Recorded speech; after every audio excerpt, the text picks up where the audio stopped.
আসসালামু আলাইকুম ভাই। ওয়ালাইকুম আসসালাম। এই আলুর জমি কার? এটা আমাদের আপনি কত শতাংশ জমির মধ্যে আলু লাগাইছেন? এই 1 বিঘা মাটি লাগাছি। এখানে 1 বিঘায় কত মন আলু হবে? এই 70-80 মন আলু হবে।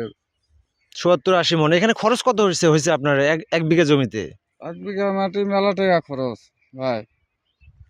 তো মানে এবারে কি মানে লাভের আশঙ্কা কি না, লাভের হচ্ছে? আশঙ্কা না, যে আলুর দাম একেবারে কম, আহ, একেবারে কম। মানে যেমন কোন কোন কোয়ালিটির আলুর দাম কত করে যাচ্ছে মন?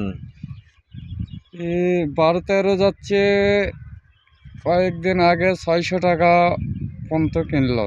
জি। আর স্টিক এখন স্টিকের দাম আমি বললো যে 700 টাকা মন, আচ্ছা 800 টাকা মন কিনা হবে বলে। আচ্ছা। এই পর্যন্ত আমি বলতে পারছি।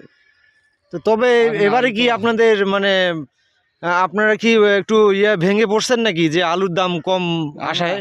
আলুর দাম কম, একেবারে কম, আলুর দাম নেই। তো এই আগামী জন্য বছর কি আলু, আলু লাগাবেন না? না, সামনে বছরতে আলু আর লাগাবো না। এই এই লাগাইবে না, শেষ। এখন আলু লস হয়ে যাবে।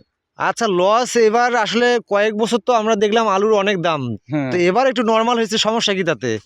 সমস্যা আছে। মনে কর যে গতবার তো এবারে খরচ বেশি। দর বেশি, দর হচ্ছে লস হচ্ছে।